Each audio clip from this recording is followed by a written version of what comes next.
A vacina é super segura e eficaz para criança. A eficácia para criança de 5 a 11, né, que a gente está falando, que é a polêmica, é mais eficaz nessas crianças do que nos outros grupos. É uma eficácia de 91%.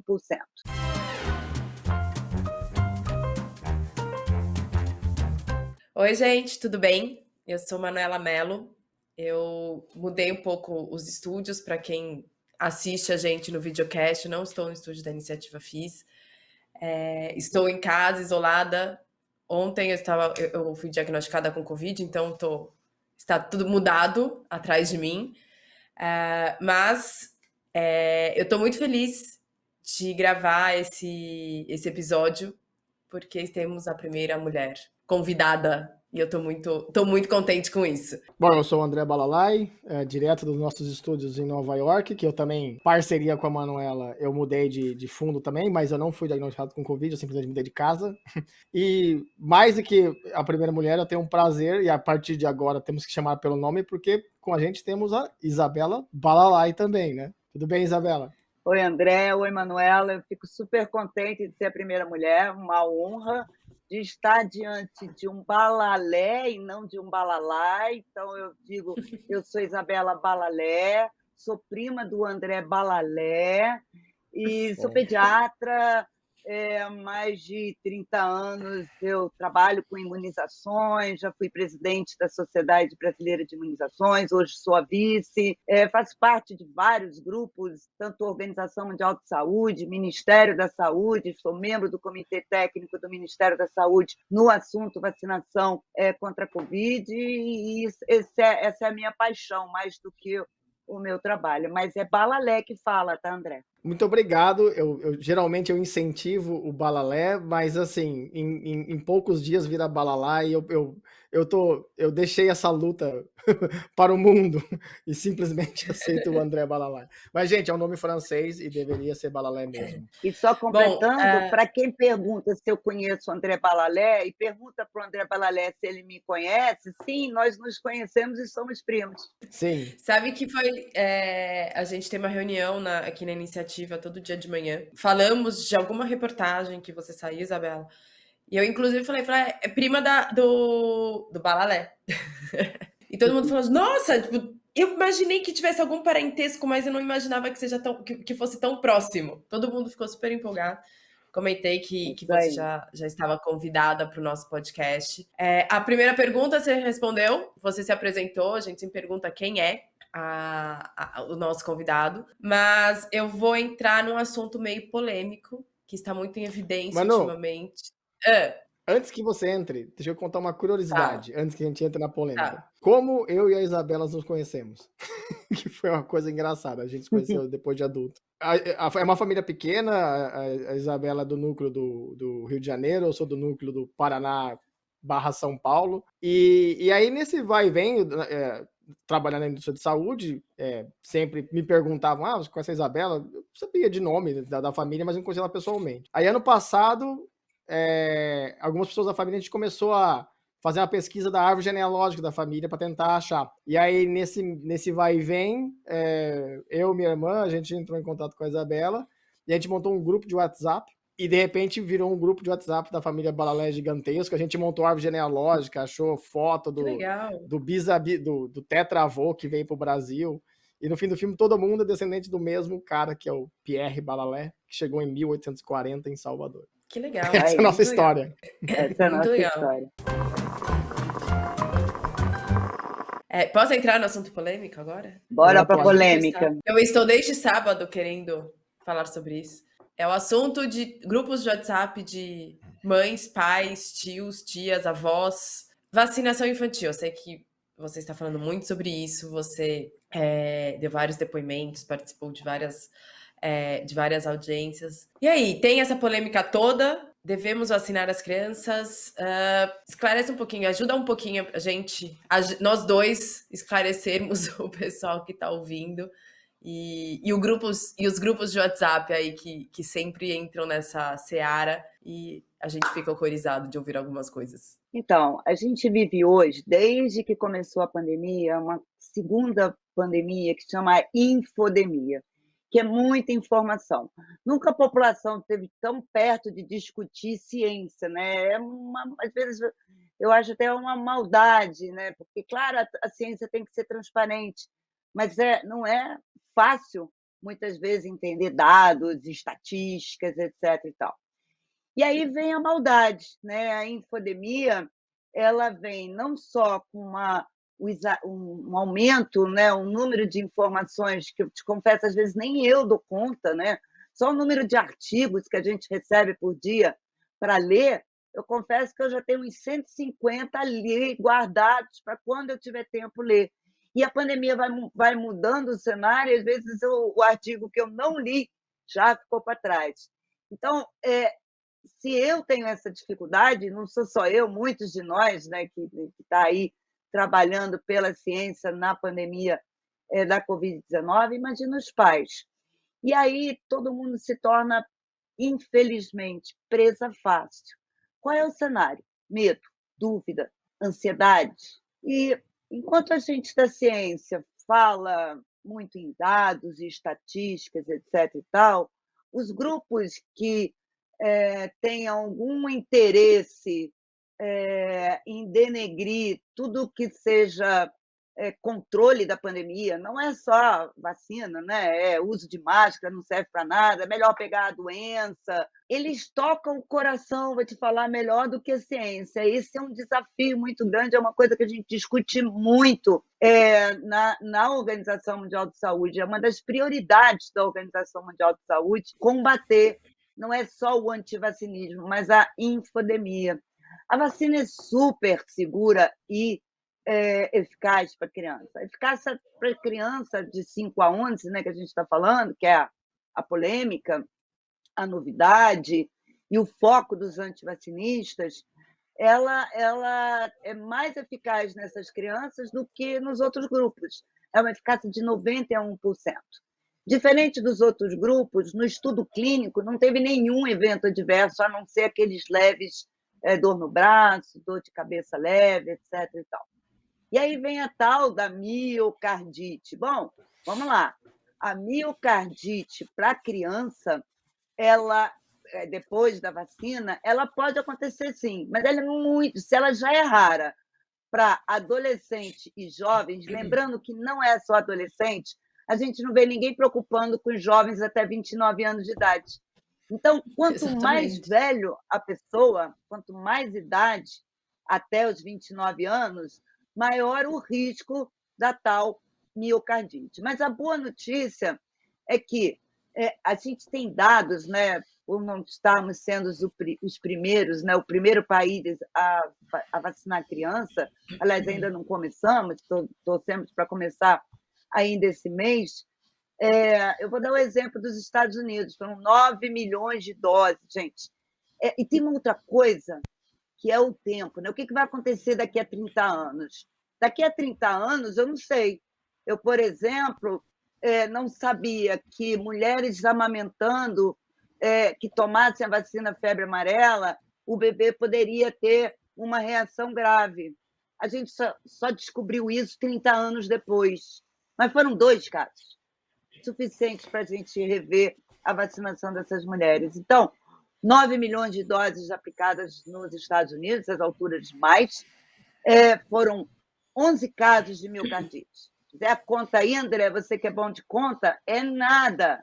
E uma miocardite que não foi uma miocardite grave. É claro que a gente não quer miocardite para ninguém, mas a doença causa muito mais miocardite. Então, assim, eu posso assegurar que a vacina é eficaz, é segura e é necessária. Você falou 2 coisas que acho que é legal dessa parte da informação, que é... A primeira coisa, se discutiu muito, que a vacina, não dá para comparar a vacina da poliomielite com do Covid, que foi muito rápido. E, de novo, a população, ela não tem obrigação de saber interpretar um artigo científico de saúde. É uma coisa complexa, não é uma coisa simples. E tem um monte de coisa estatística por trás, tem um monte de que a gente chama de confounders, né, que podem enviesar um estudo. E também, vamos dizer assim, a liturgia de um estudo clínico, ele tem fases diferentes.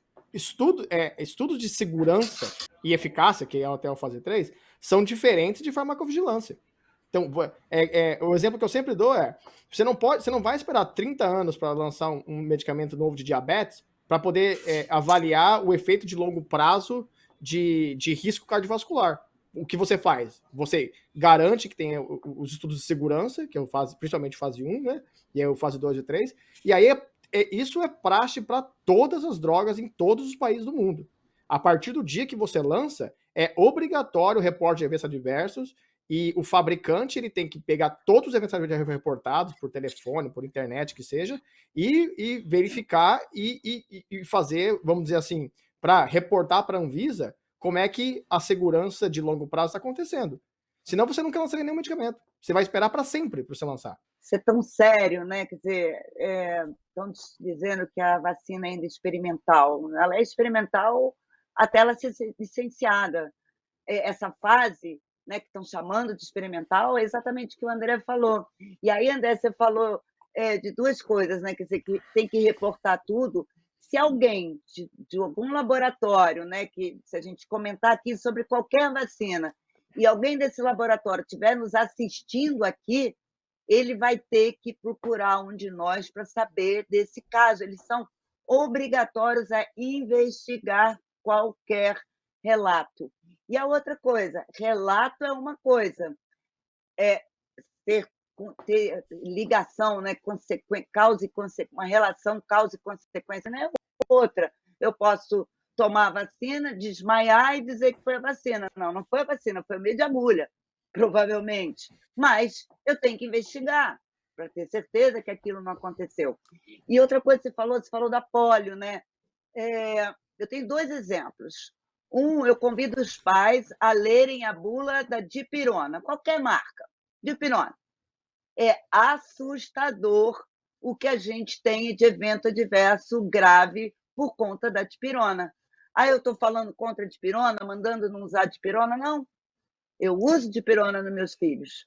Mas não imaginem que algum medicamento possa ser isento de qualquer evento adverso grave e raro. O outro exemplo é o exemplo da polio. A vacina polio oral, a gotinha, que acabou com a polio no mundo, a gente não vê mais polio no mundo, ela era causa uma criança em cada 1.200.000 doses aplicadas tinha polio causada pela vacina. Coisa que a vacina Covid não tem como causar, que é uma vacina totalmente causar a própria doença, né? Então, assim, hoje eliminamos a polio, hoje entendemos que essa 1 em 1.200.000 não é mais aceitável e passamos a usar a polio inativada, que é aquela vacina injetável que as crianças menores de 1 ano recebem. Então, como explicar tudo isso para a população, né? Tem uma outra coisa que também, que acho que antes que você fale, Manu, que eu acho que a gente falou de observação, que também é uma outra coisa que está acontecendo muito, igual você comentou, Isabela, a desinformação, né, esse evento de... E às vezes a desinformação, ela é bem intencionada, tem a desinformação intencionada, que é o que a gente chama de fake news, mas tem um grupo na Unesco que chama ML, que é Media Information Literacy. Eu participei de um evento deles, que é para discutir exatamente como a desinformação está sendo carregada. E, às vezes, muitas pessoas recebem, pais, assim, e eles sem saber interpretar, com um viés gigante, encaminham para frente. Isso não deixa de ser desinformação. E não é mal intencionado. A intenção é boa de comunicar às pessoas, mas não dá para esperar que a população tenha a capacidade de interpretar um teste clínico, por exemplo. E aí que eu acho que entra muito do que eu falo tem 3 coisas. Tem a sua opinião, e um médico pode ter uma opinião. E um médico de assistência não necessariamente é um pesquisador.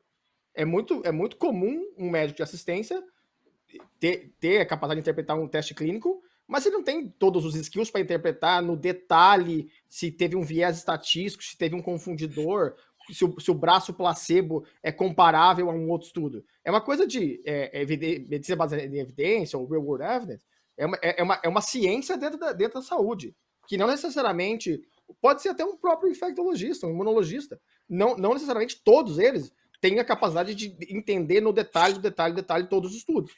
E aí um ponto que o médico pode ter uma opinião.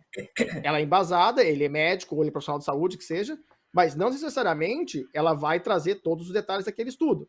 E aí, por exemplo, você relatar caso, geralmente você relata em congresso, você vai relatar, eu tive um caso, estudo de caso, relato de caso. Você manda um abstract para um congresso. Você não vai no Twitter e fala que eu tive 3 casos. E definitivamente a população do consultório do médico não reflete o Brasil, muito menos, mal reflete a cidade dele.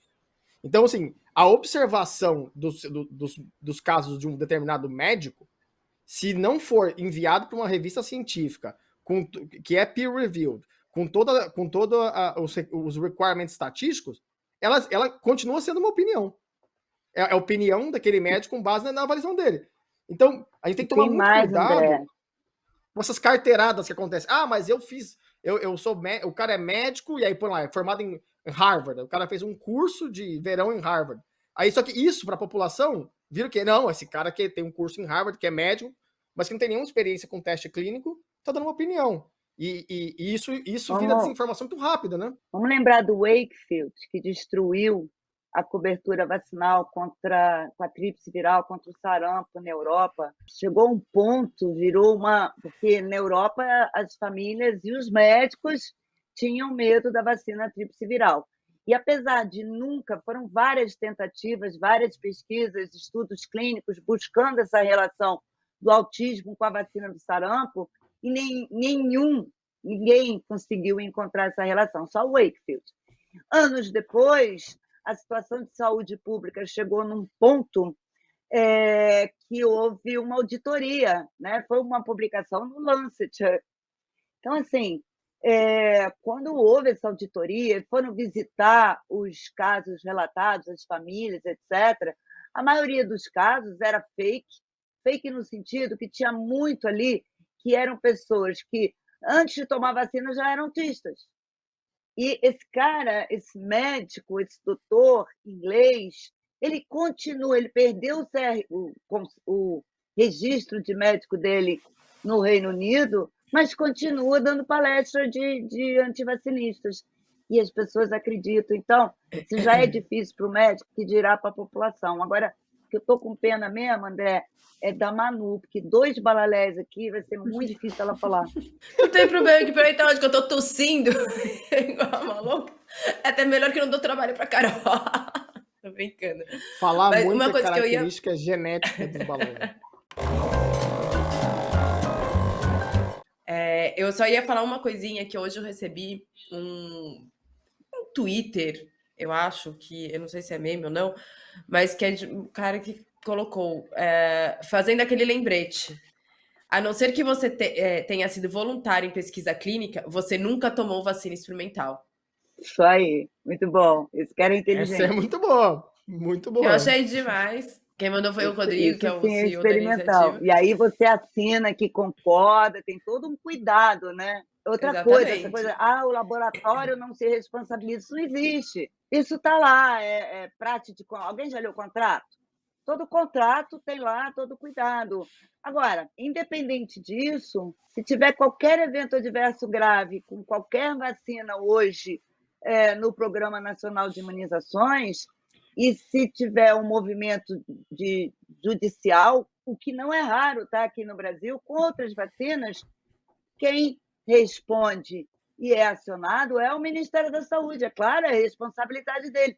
Seja vacina Covid, seja vacina polio ou qualquer outra. Não tem como escapar disso, né? Então, ficar dizendo que o laboratório não se responsabiliza, se realmente não é para fazer, por que o Ministério está aceitando, porque não confia na Anvisa?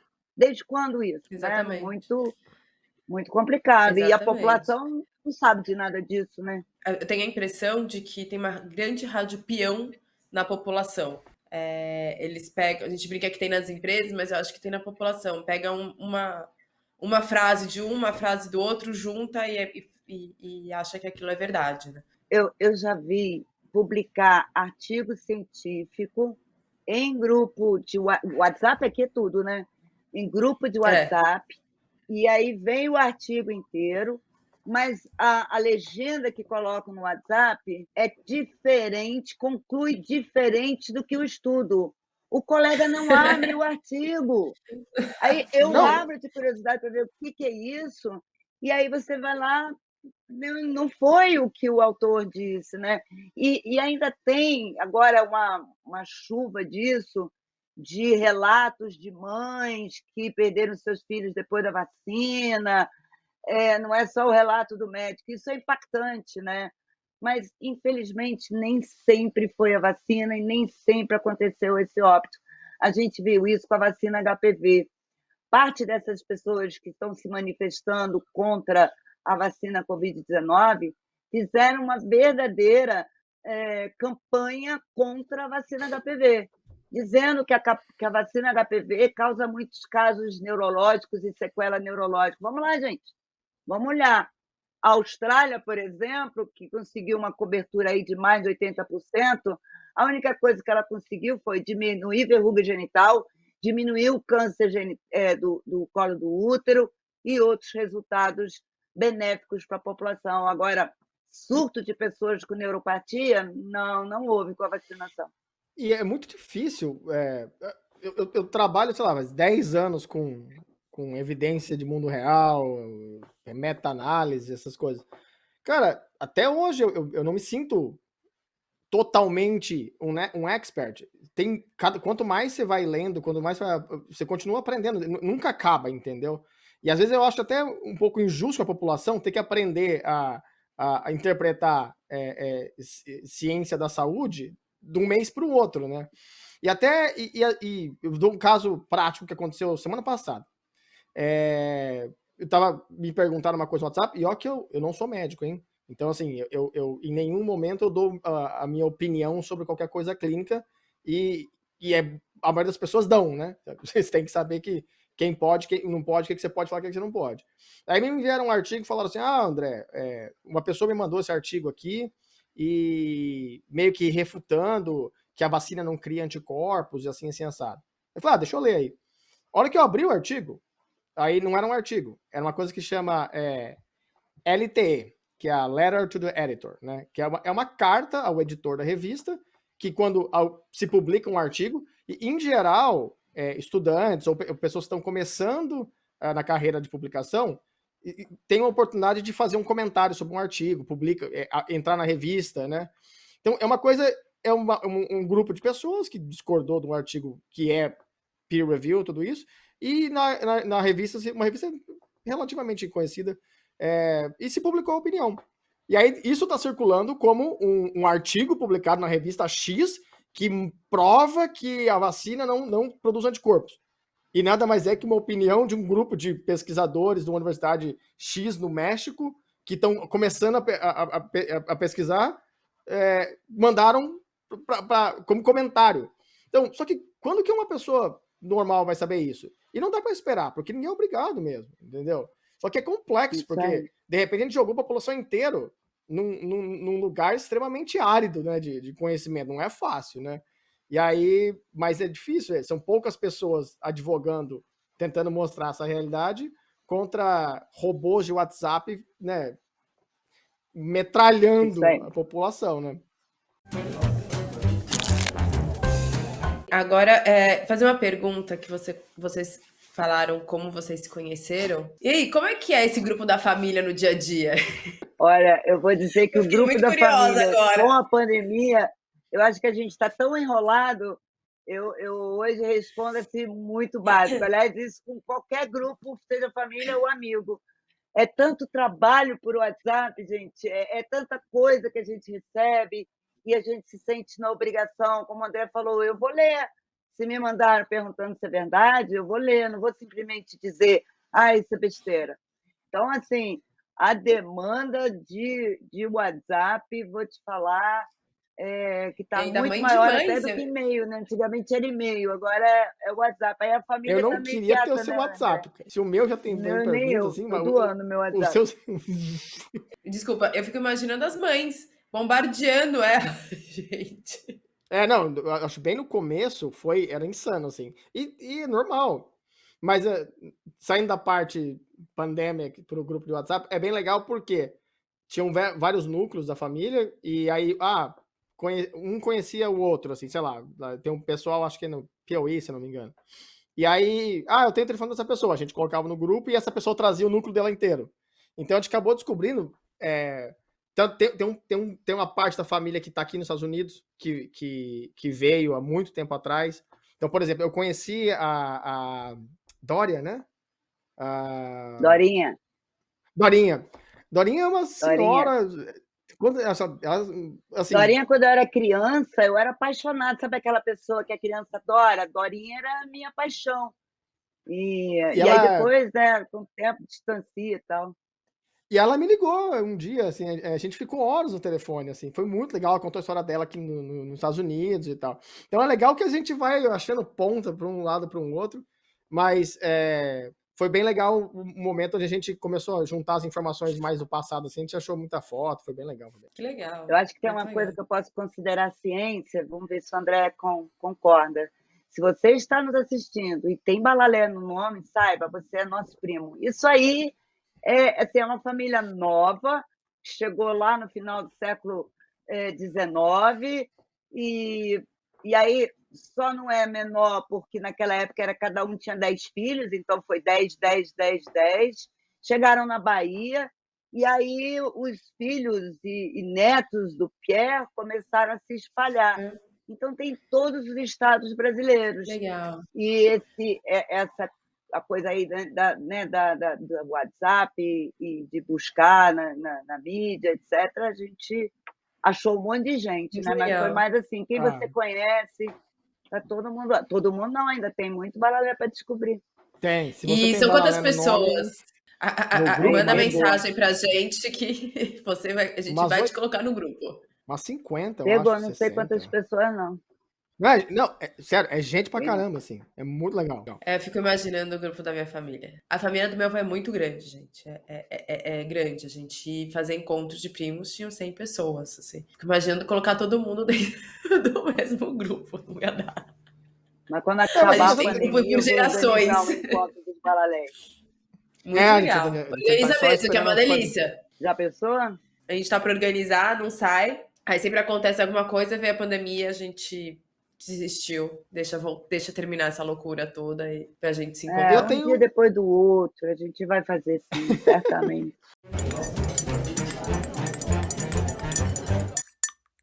Eu tenho uma outra pergunta, que é, fora a Isabela Balalé do mundo da sociedade, de imunização, médica, das lives, dessa romaria contra a desinformação, quem é a Isabela Balalé? A Isabela Balalé, ela tem 4 filhos, quer dizer, já vê que a pessoa, né, tem coragem. Tem uma filha de 34, um filho de 30, um de 12 e um de 10. Então, mais maluca ainda, porque não só tenho 4 filhos, mas com uma diferença de idade aí fantástica. Agora, eu tenho um neto, aliás, eu tenho um neto e uma neta.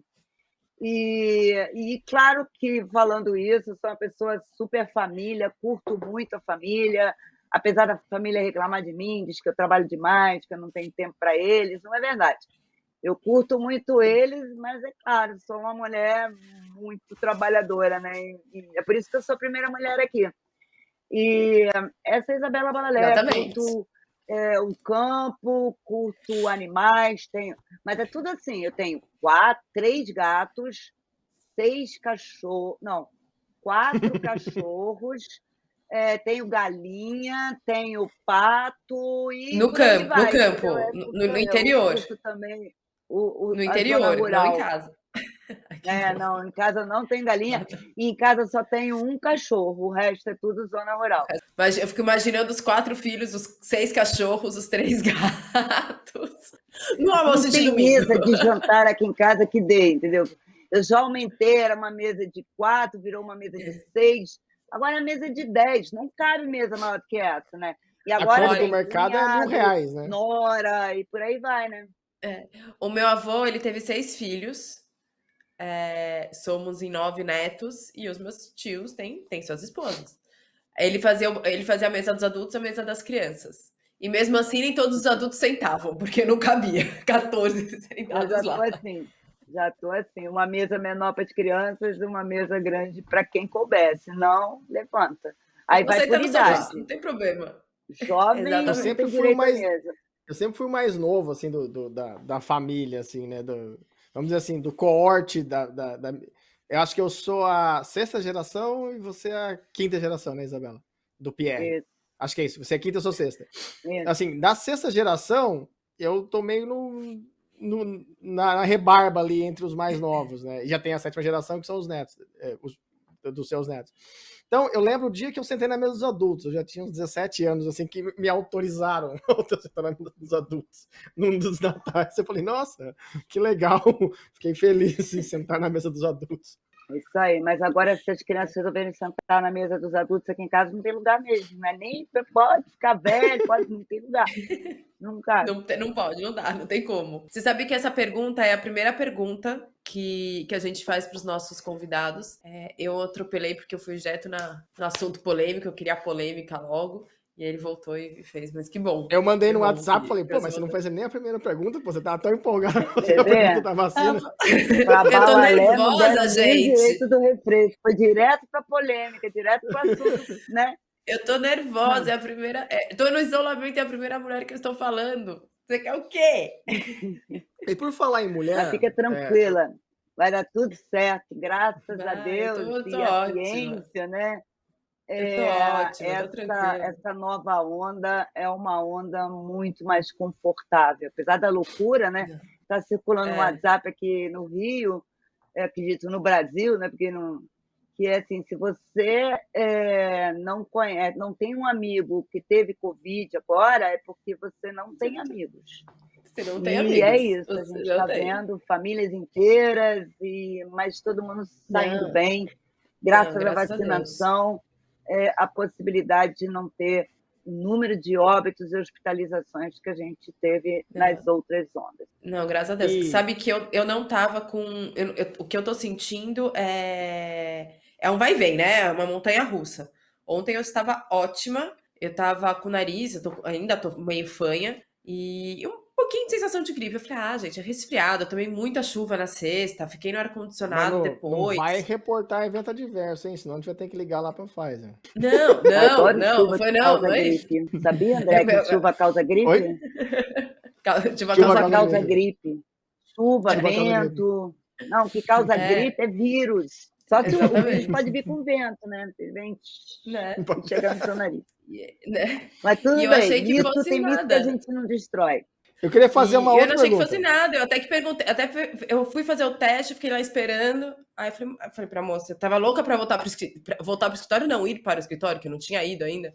Aí a moça falou, não, é positivo. Eu saí arrasada. Eu falei, gente, mas eu tô tão bem. Isso aí, graças à vacinação. Curiosidade científica, você tá com 2 ou 3 doses? 2 AstraZeneca. Ia tomar essa semana a terceira dose. Então, assim, claro, você não pode tomar agora que você tá com Covid. Tem que esperar um mês, né? Pelo menos 30 dias. 30 dias do primeiro dia que você teve sintoma. Mas as pessoas que têm 2 doses estão protegidas. As pessoas que têm 3 doses estão muito mais protegidas. Então, quem não tomou, corre. Vai tomar a sua terceira dose. Sim, e aqui foi a única que peguei. O meu namorado não pegou, os meus sogros que estiveram comigo no final de semana não pegaram, meu irmão esteve aqui e não pegou também. Então, um pouco mais tranquila que eu não fui um vetor aí, passei para todo mundo.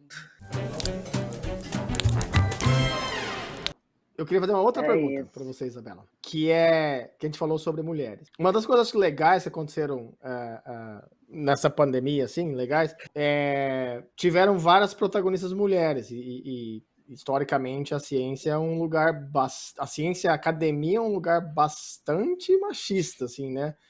Tanto no comportamento quanto no número de homens e mulheres, né? Tá mudando, eu acho, mas assim, sempre teve muito mais homens. E, por exemplo, você, a Luana Araújo, que é outra que está sendo bastante protagonista, assim, no front e defendendo e levando porrada, assim, como é que você... por sinal, Luana Araújo, se você estiver ouvindo aí, né, super convidada para vir ao nosso podcast também. Como é que você está vendo isso, né, dentro da ciência e dentro da saúde, o papel das mulheres, esse protagonismo cada vez maior, assim? A gente pode citar várias, né? Vamos lembrar, tem a Luana, vamos lembrar da Natália Pasternak, que também é hoje uma guerreira, né, nessa pandemia, a Margarete Dal Como, enfim, vou parar por aí, porque Rosana Hitman, e é muito legal, porque eu tive, acho que fui eu, Natália e Margarete, eu não me lembro mais, mas eram três de nós, que, né, a gente não consegue, a gente trabalha 24 horas por dia dando entrevista, porque é muito importante, as pessoas pensam que é para ficar famosa, não é para ficar famosa, uma voz, né? Eu posso dizer que assim, o jornalista tem sido um grande parceiro, porque a gente precisa dessas vozes, né? E essas vozes têm chegado através, principalmente, das mídias tradicionais. E então, assim, fazer como é que chama? Um painel, seja, não vou falar aqui nome de nenhuma TV, mas enfim, e ver 3 mulheres, 4 mulheres, é muito legal. E é claro que a gente nunca deixa de comentar isso.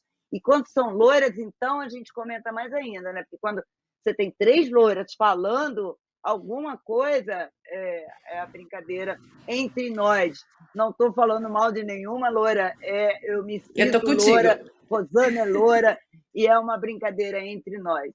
Eu tô contigo. Eu brinco que às vezes eu penso com a raiz. A equipe do podcast é majoritariamente feminina. Eu acho que sou eu e o Bruno só, né? Definitivamente é uma ditadura feminina e eu sei o meu lugar de aceitar as ordens. Que bom. Adoro ditaduras femininas. São as melhores. Ó, é certo. Também Qualquer acho. projeto dá Eu, certo com uma ditadura feminina, não acha, Manu? Eu concordo. Eu tô contigo. Certeza. eu vou te falar, eu sempre me dei muito bem. Às vezes, eu acho que se eu for olhar, muito melhor com gestora mulher do que gestor homem. Eu acho que tem um negócio além de normalmente, porque por toda essa distorção que existiu em todas essas décadas de homens e mulheres. Então, para uma mulher chegar, assim, hoje na liderança, é a safra de poucas mulheres que conseguiram lá 20 anos atrás, né? Então, geralmente já é muito melhor do que a maioria dos líderes homens que hoje existem, né? Ainda bem que vai se formar uma nova geração de mulheres, com muito mais mulheres para a liderança, mas elas só vão atingir daqui a 20 anos, sei lá. E Eu acho é que legal, é uma liderança diferente, assim, porque ela é muito, em geral, as mulheres que hoje estão na liderança tiveram que passar por muito mais dificuldade do que um homem para chegar na liderança. Então, é uma liderança muito mais madura, assim, mas ao mesmo tempo é uma liderança muito mais humana, né? De maneira geral, obviamente, né? brincadeiras à parte, né? A gente brincando aqui, assim, mas é realmente, né? A gente olhar a nossa história há relativamente pouco tempo, minha mãe, né, anos 40, 50, não podia votar, né? A primeira vez em que ela poderia votar, ela não podia votar porque era mulher. Então não é uma coisa muito antiga, por isso que a brincadeira aqui tem sentido para assim, dar força para todas as mulheres que estão aí lutando e que ainda enfrentam preconceito, né? Infelizmente, Infelizmente. preconceito, bullying, né? Enfim, tanta coisa ruim. Mas mulher não cansa não, né, Manu? Mulher vai em frente. Nem um pouco. Já tá. É como diz Nem um André, a pouco. gente já está acostumado e aí então Já tava indo. A não gente já perde. foi, já engatou a primeira, a gente vai. Não É isso para, aí. não. A gente não para, não. Mas eu acho que a mulher tem uma forma diferente de liderar dos homens. Eu vejo hoje no dia a dia. Mas eu acho que algumas mulheres têm ainda a dificuldade, eu acho que tem a. Você falou, né, de ser mãe, de trabalhar muito e ser mãe, eles cobram e eles te cobram.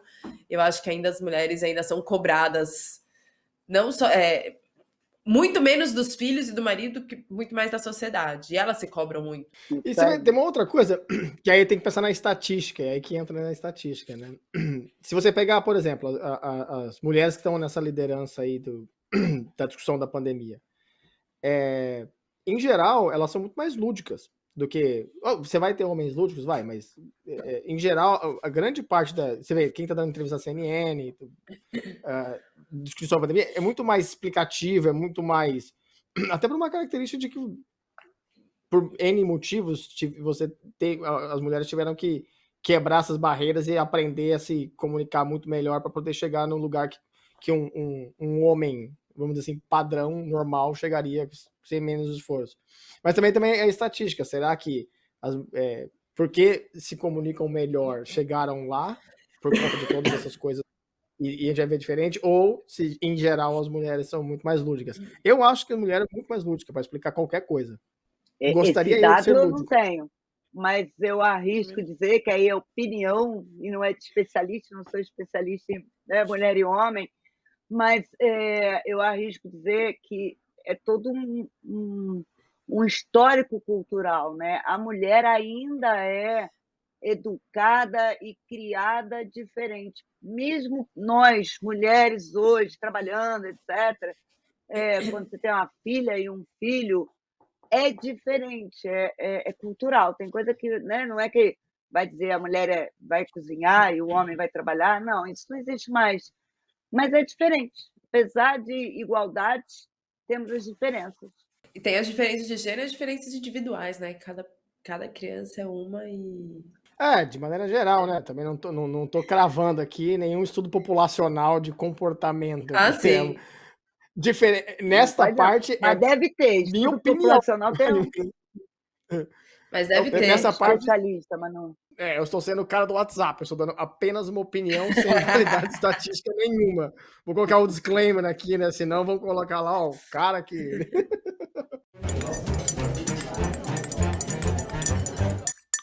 E uma outra coisa, Isabela, como é que você decidiu ir para o caminho de imunização? Então, assim, foi aquela coisa, foi indo e você caiu, gostava da faculdade, ou você era uma coisa que você quis, obviamente não com 17 anos, né, mas já era uma coisa que você envisionava, assim, para trabalhar com isso? Bom, com 12 eu decidi que ia ser pediatra, então foi bastante precoce. Decidiu ser pobre. Decidi ser pobre. Decidiu ter paciência, porque pediatra é difícil, gente. Enfim. Parabéns. Me tornei pediatra. E aí, no princípio da minha carreira como pediatra, eu me apaixonei, além da pediatria em si, de atender a criança, etc., aliás, eu sempre adorei fazer diagnóstico, tratar, cuidar, essa sempre foi uma característica minha. E aí, no início, lá nos anos 90, 93, antes disso, eu já tinha começado a trabalhar com saúde escolar, que é a minha segunda paixão. Eu sou apaixonada por imunização e por saúde escolar. E aí eu comecei e chegou uma vacina nova no Brasil. Uma vacina nova, igual agora, né? Que não tinha, a gente não sabia o que 30 anos depois ela ia causar. Hoje a gente sabe, ela acabou com a meningite por hemófilos do mundo, pelo menos naqueles países em que a cobertura é alta. Aqui no Brasil não tem mais casos. E eu via essa doença, né, a infecção pelo hemófilos, influenza do tipo B, não tinha um plantão meu na pediatria, obviamente, que eu não visse uma criança grave por hemófilos influenza. Então, quando chegou a vacina, eu falei, gente, que coisa fantástica. Claro, eu já defendia a vacina, pediatra. E aí eu falei, gente, que foi assim, era uma nova vacina, igual agora, com uma nova plataforma, a plataforma que revolucionou, que a gente não tinha nenhuma vacina anterior com ela, e ela mostrava resultados fantásticos. E aí, nessa época, demorava muito para qualquer vacina entrar no Programa Nacional de Imunizações. E aí eu pensei, o que eu posso fazer? Já que era uma vacina cara, era bem cara, e, claro, impossível que todo brasileiro tivesse acesso. Até mesmo para quem da classe média, ainda era uma vacina muito cara. E aí eu pensei, gente, eu vou fazer alguma coisa. E aí eu abri uma clínica de vacinação. Dizem que, inclusive, que eu tenho esse conflito de interesse. Eu não considero um conflito de interesse. Para mim, isso é muito resolvido, e quem me conhece sabe que é uma coisa muito natural minha. E vou te falar, Manu e André, e quem está me ouvindo, trabalho mais para a saúde pública do que para a minha própria clínica, mas whatever. Eu imagino. O importante é o que eu fiz lá em 93. Eu criei o serviço e fiz uma vacinação, fiz a primeira quinzena de vacinação nas creches do Rio de Janeiro contra hemófilos influenza. Com isso, eu consegui negociar um valor menor e repassei isso para as famílias, e proporcionalmente ao número de doses que a gente aplicava, pagas, a gente vacinou 2 creches no Rio de Janeiro, de crianças, enfim, sem acesso. Então, assim, essa... E a partir daí eu virei uma apaixonada, e sou apaixonada até hoje. Aliás, sou péssima em fazer qualquer coisa pela qual eu não seja apaixonada. É uma desgraça. Sou péssima. Se não tiver paixão, não compro a briga. Somos duas. Olha só, de família, coincidência. Meu primeiro artigo internacional foi um modelo de meningite de vacinação. Pois é. E você sabe o que era hemófilos influenza do tipo B. Muito bom. Mas muito aí, bom. André, eu lembrei de uma coisa importante para falar, que se tiver pais ainda na dúvida se é importante vacinar a criança, voltando para o assunto polêmico, hemófilos influenza, antes da vacinação, eu falei para vocês que eu não passava um plantão sem ver uma criança grave por hemófilos influenza, na emergência. Muitas iam para a UTI, e, infelizmente, algumas iam ao óbito. Mas quando a gente olha a taxa de incidência de hemófilos na população, ela era menor. Taxa de incidência é o número de casos ou de mortes por 100 mil crianças. E hoje a Covid tem uma taxa de incidência, o número de casos é menor, mas proporção tem uma taxa de incidência em criança maior do que hemófilos, maior do que pólio, maior do que meningite meningocócica. Como assim dizer que, então, não é importante vacinar as crianças? É, sim, importante e, claro, seguro. Sim, é muito importante. Eu acho que qualquer tipo... Eu vou perguntar, eu acho que é de qualquer tipo de vacina, né? Qualquer tecnologia das vacinas é importante, ou tem uma específica que seja melhor? Em relação às vacinas Covid, todas são importantes. A gente precisa entender que há uma carência, né, de doses de vacina no mundo. O Brasil está aqui, está muito bem. Enquanto a gente não conseguir vacinar os países da África, alguns países aqui na América do Sul, né, América Latina, países da Europa também com uma cobertura baixa. Então, por vários motivos, a gente ainda tem muita gente não vacinada. E hoje parece que está todo mundo olhando para aqueles que estão bem vacinados e bem em relação a casos. Vamos lembrar que o que aconteceu na Europa, né, com essa nova onda da Ômicron, foi muito pior nos países que têm 30%, 40% de cobertura vacinal. Mas toda vacina é boa. Não tem vacina que não seja boa. Eu te perguntei isso porque comentaram só da tecnologia RNA, que não seria bom para as crianças. Então, que é melhor ir por uma outra, mas sobre eu também sou dessas que qualquer vacina tá dando e vamos lá. Eu vi alguns comentários, mas é experimental, só tem 2 anos, é uma plataforma nova, experimental. Não é porque aquela vacina específica que usou a plataforma que é mais moderna, para uma plataforma começar a ser testada em humanos, ela tem que ficar, no mínimo, uns 10 anos em desenvolvimento. E ficou, né, desde o começo. Ficou. A plataforma de RNA... A RNA é uma tecnologia que a gente domina há muito tempo de medicamento. Tem muito medicamento oncológico, agora tem medicamentos silenciadores de RNA. Então não é uma coisa que, meu Deus, a gente vai descobrir um negócio ontem. Sabe, é uma tecnologia extremamente dominada, extremamente testada como plataforma, para então se aceitarem que eu digo assim, os entes regulatórios que são extremamente rigorosos, o FDA, a Anvisa, o EMA, são extremamente rigorosos.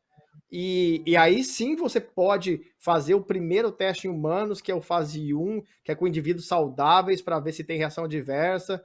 Então, assim, a gente não começou ontem com isso. A gente está há 15 anos olhando a plataforma de RNA, para aí sim entender que é seguro o suficiente para uma vacina. E graças a Deus teve uma plataforma mais moderna. Exatamente, sim. Tem nada de novo, inclusive estava sendo buscada para uma vacina da gripe. O mundo há muito tempo se prepara e continua se preparando de uma pandemia da influenza, da gripe, que é outra. Tem várias pandemias. Agora todo mundo sabe que é pandemia, mas tem várias pandemias na lista da Organização Mundial de Saúde como preocupação. E eu gosto de falar, né, porque a Manu falou, esse negócio de RNA, e exatamente o que o André falou, mas tem um conceito que eu gosto de colocar quando me perguntam sobre isso. Vírus é RNA. O vírus, qualquer vírus. Quando você é infectado por um vírus, seja sarampo, aliás, tem vírus RNA e vírus DNA, mas enfim, código genético, né? Então, quando você é infectado por um vírus, esse vírus, o objetivo dele é invadir a sua célula. Então, quando você pega um vírus, você tem um RNA inteiro com vários códigos genéticos que entra na sua célula, se multiplica e, como falam por aí, se dissemina no seu organismo. Qualquer doença viral infecciosa, né? Obviamente viral porque infecciosa, é assim que acontece. E o que é a vacina? Eu pego a proteína spike, pego um pedacinho dela e coloco, e ela vai se multiplicar na sua célula e depois vai para a corrente sanguínea e aí se espalha pelo corpo todo. Essa é a ideia do vírus. Vírus é isso. Então, estão falando como se esse código genético, esse RNA... Fosse uma coisa... Perigoso é vírus. E eu nunca vi vírus transformar a gente em qualquer outra coisa, né? A que eu mais gosto é que a vacina vai inserir um chip e deletar o seu DNA. Essa é mais espetacular. É chip... Não, eu gosto daqui que você fica magnético. Eu adoro essa. É demais, né? Essa é demais. Essa é demais. E que eles injetam muita mercúrio no nosso... Manu. Eu imagino. Muita gente foi testar. Bom, estamos chegando ao fim do nosso podcast, infelizmente. Primeiro, quero agradecer muito o seu convite. Próxima vez, já que está no Rio de Janeiro, amenizando tudo isso, podemos nos encontrar pessoalmente. Você pode conhecer os estúdios. Já está feito o convite, vai tomar um café com a gente ou a gente toma um café em algum outro lugar. Gostei muito da conversa. Maravilha, vou aceitar o convite, hein? Vou esperar acabar tudo isso. Acabar. A gente vai demorar. Mas que vai melhorar, vai melhorar. Não, deixa melhorar, a gente vai tomar um café juntas. Aí, André, você não vai, tá? Vai só as mulheres, as loiras. Vai ver o quê, né? Ou se você estiver aqui no Brasil, você vai, tá? Eu deixo. Ok. E cuidado com o que você pede, que eu posso estar no Brasil logo mais. Eu sei disso. Mas vou fazer uma última pergunta. O André Essa é perguntou... especial, hein? Essa é especial. O André perguntou quem é a Isabela Balalé. Pergunta agora quem que é a Isabela Balalé do amanhã. Uau, e aí vou ter que... Todo mundo faz a mesma cara, em todo episódio eu faço o mesmo comentário. Assim, a cara de tela azul do Windows. Tem vários projetos, então, assim, de coisas novas, de projetos para melhorar a saúde pública, cada vez mais envolvida com a questão da comunicação em saúde. Isso hoje é uma coisa que eu estudo bastante, invisto muito do meu tempo nisso. Então, assim, a Isabela do futuro, ela quer fazer só a parte legal, né? É isso que eu quero, fazer meus projetos, poder me dedicar mais àquilo que me apaixona e, aos poucos, né? Não consigo saber quando, né? Pelo jeito nem tão cedo, me afastar dos problemas. Gostou? Então, a Isabela, ela quer fazer a parte boa, deixar a parte do dia a dia ali, da coisa mais... eu quero criar mais, é mais ou menos isso. E é uma coisa que sempre andou comigo, né? Gostar de criar mais projetos que possam beneficiar a saúde da população. Se eu conseguir ficar só nisso, tem tanta coisa, gente, na minha estante aqui de coisa que eu quero fazer. É uma coisa meio maluca. Tem várias listinhas, né? De eu quero fazer isso, eu quero fazer aquilo, eu quero fazer aquilo. Mas a pandemia não está deixando eu fazer nada, né? Quer dizer, nada. Trabalhando que nem louca, mas não está dando tempo de pensar no novo. Não, mas daqui a pouquinho já vai dar e tenho certeza que vai conseguir fazer tudo na lista. Muito bom, muito bom. Então, primeiro, Isabela Balalé, muito obrigado pela presença. Foi uma honra tê-la aqui como quem você é, como, vamos dizer assim, uma influenciadora positiva, uma pessoa que está na linha de frente, mas muito mais como uma mulher, né? A primeira mulher do podcast, eu achei isso fantástico. A gente estava devendo, quase que uma vergonha para a gente não ter tido uma mulher ainda. Mas também como Balalé. Foi muito legal ter a gente pertencendo à mesma árvore genealógica. Bom, gente, não, então... Peraí, eu vou só dizer que o André Balalé, nunca conversei tanto tempo com ele. E eu estou olhando muito para ele. Balalé, cara, é tudo igual. Ele é igual ao meu filho, é igual diferente, mas é tudo igual. Eu ia falar que vocês são super parecidos. Eu ia falar isso, vocês são parecidos. Não, mas os homens são iguais.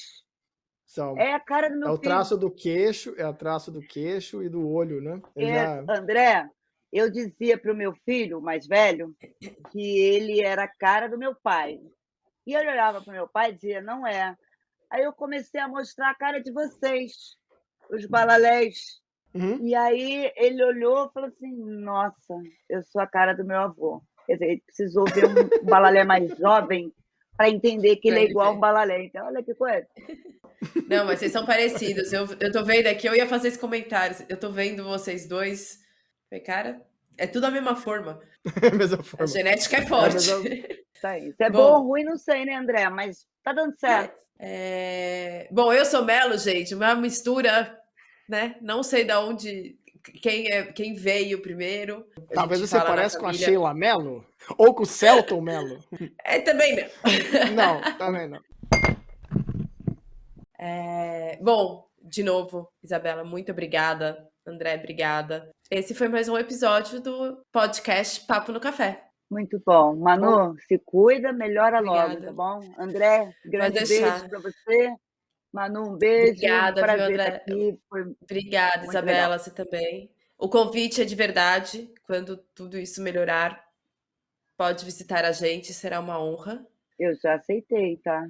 Pode e o deixar, André vai me avisar quando estiver no Brasil e a gente vai aparecer aí, tipo isso. Combinado. Não? Exatamente, Combinado. exatamente. Pode ir. O escritório lá é de portas abertas. A gente faz um episódio presencial, o round table das mulheres loiras aí, né? Combinado. Eu falo pra Carol usar uma peruca loira. Tchau, gente. Beijos. Mais uma vez, muito obrigada. Tchau. Beijo.